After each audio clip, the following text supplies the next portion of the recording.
Psychology plays a significant role in the dynamics of criminal interrogations, both for law enforcement officers conducting the interrogation and for the suspects being questioned. The interrogation room is a high-pressure environment where emotions run wild, and the techniques used by the interrogator can have a significant impact on the outcome of the process. Have you ever wondered what goes on behind closed doors in the most intense criminal interrogations? Get ready to uncover the most shocking and craziest interrogation room moments of all time. Terrell Rhodes was taken into custody by the Las Vegas Metropolitan Police Department in connection with the devastating beating death of a 2-year-old boy named Amari Nicholson, his girlfriend's son. The story took an even more dramatic turn during an intense interrogation room interview, which was captured on surveillance video. Terrell had allegedly confessed to causing the toddler's death because the little boy had accidentally urinated on himself. In the dimly lit interview room, a visibly distraught Terrell was handcuffed to the table, seemingly overwhelmed by the gravity of his actions. Tears streamed down his face as he pleaded to be released, saying he couldn't bear the consequences. However, in a sudden moment of desperation, Terrell lunged across the table, attempting to grab the female detective's gun from its holster. The room erupted into chaos as the two officers struggled to subdue him, shouting urgently about the dangerous situation. The brave female officer fought back, throwing punches to prevent him from gaining control of the weapon.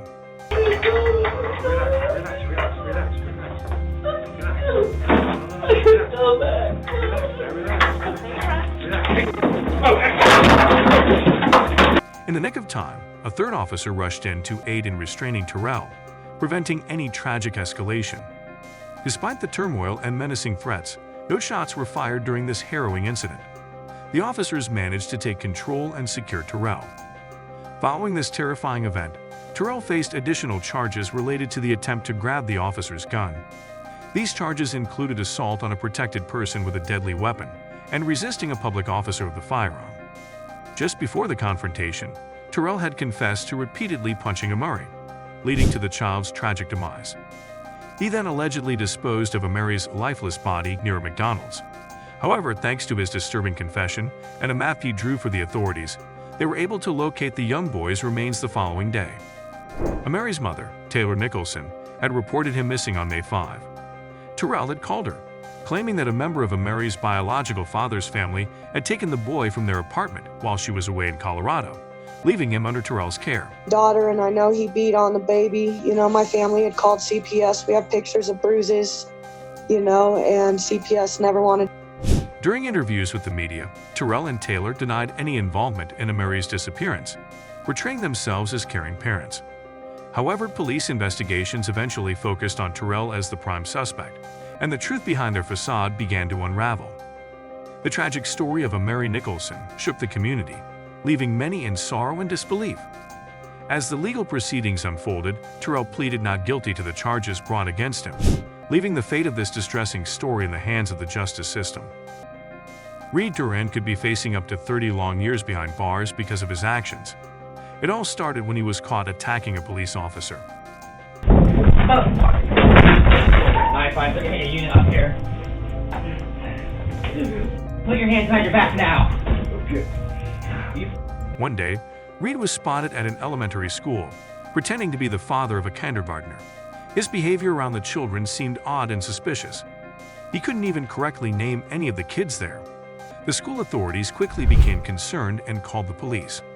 As a result, Reed was arrested and taken to the police station for questioning. During the interrogation, Reed shockingly admitted his sinister plans. He had intended to lure one of the innocent children away from the school, offering them candy laced with tranquilizers. His awful plan was to abduct them while they were unconscious. The officers couldn't believe what they were hearing. However, just when the interrogation seemed to be going smoothly, Reed made a desperate attempt to escape. He grabbed a pen and tried to stab the officer with it. But fortunately, the officer's quick reflexes and composed demeanor allowed him to swiftly take Reed down and restrain him.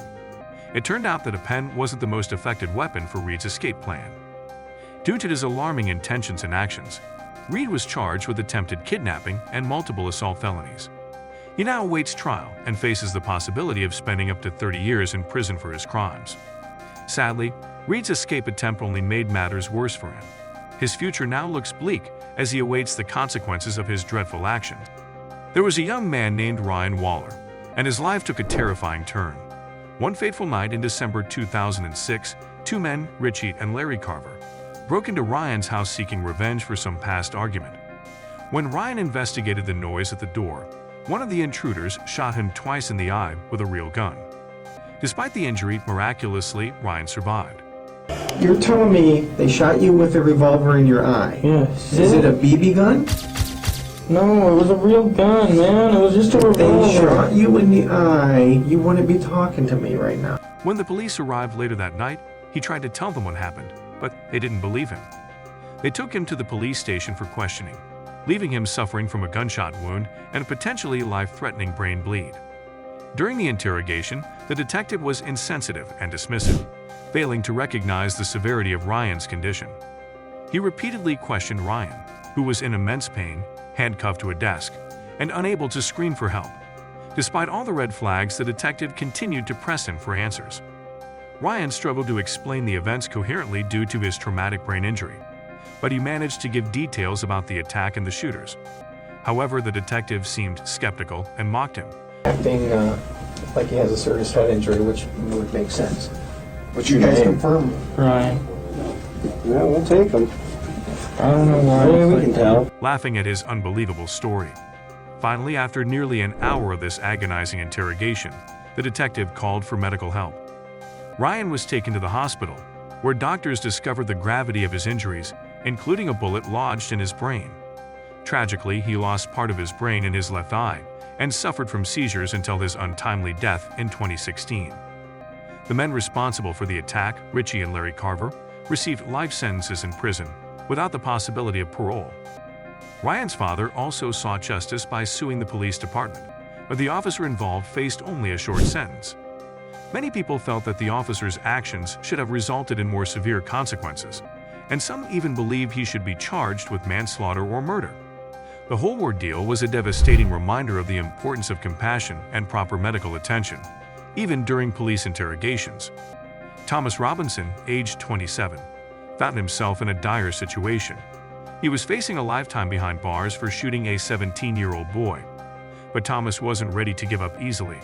No, he was determined to make things as difficult as possible for the police in the most dangerous ways imaginable. When the police tried to handcuff him, Thomas saw an opportunity. He noticed the gun holstered on one of the officer's waists and got an idea. A dangerous idea that could lead to fatal consequences for both him and the officer. With a bold leap, he attempted to grab the cop's gun. However, the holster had safety features that prevented him from succeeding. After a brief struggle, two more officers rushed into the room armed with tasers to subdue him. Eventually, they managed to restrain him without further incident. Now, at first glance, it seemed like Thomas simply wanted to escape by any means necessary. But if you paid close attention to what he was saying during the scuffle with the cops, it was evident that something else was on his mind. He kept repeating the words, "Kill me," right from the start.